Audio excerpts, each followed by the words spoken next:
ఇగో రుణమాఫీనే ప్రధాన ఎజెండా, నేడు cabinet meeting, budget assembly సమావేశాలపై చర్చ, గవర్నర్ కోటా ఎమ్మెల్సీలు, విద్యా వ్యవసాయ కమిషన్ల ఏర్పాటుపై కూడా డిస్కషన్ జరుగుతుందట.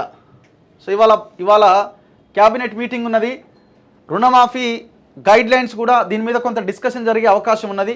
సీఎం రేవంత్ రెడ్డి అధ్యక్షతన శుక్రవారం సాయంత్రం 4 గంటలకు సెక్రటేరియట్లో క్యాబినెట్ మీటింగ్ జరగబోతున్నది. ఆగస్టు 15వ తేదీలోగా 2 లక్షల లోపు రుణాలు మాఫీ చేయాలి అని రాష్ట్ర ప్రభుత్వం లక్ష్యంగా పెట్టుకున్నది. ఈ క్రమంలో రుణమాఫీ ప్రధాన ఎజెండాగా క్యాబినెట్ మీటింగ్ జరగబోతున్నట్లు అధికారిక వర్గాలు వెల్లడించాయి. ఇప్పటికే రుణమాఫీకి సంబంధించిన మార్గదర్శకాలను వ్యవసాయ శాఖ, ఆర్థిక శాఖ రెడీ చేశాయి. మంత్రులు, ఎమ్మెల్యేలు, ఎమ్మెల్సీలు, మేయర్లు, జెడ్పీ చైర్మన్లు, రాజ్యాంగబద్ధమైన పదవుల్లో ఉన్నవారు, కేంద్ర రాష్ట్ర ఉద్యోగులు, 10,000కు మించి పెన్షన్ అందుకునే రిటైర్డ్ ఉద్యోగులు, ఐటీ చెల్లించేవారు, డాక్టర్లు, ఇంజనీర్లు, సీఏ, ఆర్కిటెక్ట్ లాంటి ప్రొఫెషనల్స్ను రుణమాఫీ నుంచి మినహాయించబోతున్నట్టుగా తెలిసింది.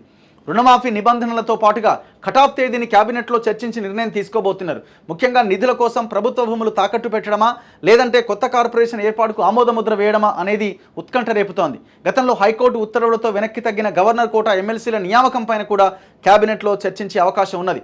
మళ్ళీ ప్రొఫెసర్ కోదండరాం, సియాసత్ ఉర్దూ దినపత్రిక అసిస్టెంట్ ఎడిటర్ మీర్ అమీర్ అలీ ఖాన్ ఎమ్మెల్సీలుగా క్యాబినెట్ ఆమోదం తెలియజేసే ఛాన్స్ ఉన్నది. వీటితో పాటు వ్యవసాయ కమిషన్, విద్యా కమిషన్ల ఏర్పాటు, పూర్తిస్థాయి బడ్జెట్, అసెంబ్లీ సమావేశాల ఏర్పాటు పైన కూడా క్యాబినెట్లో చర్చ జరిపి నిర్ణయం తీసుకునే అవకాశం ఉన్నట్టుగా తెలుస్తున్నదట. సో ఇవాళ క్యాబినెట్ జరగబోతున్నది.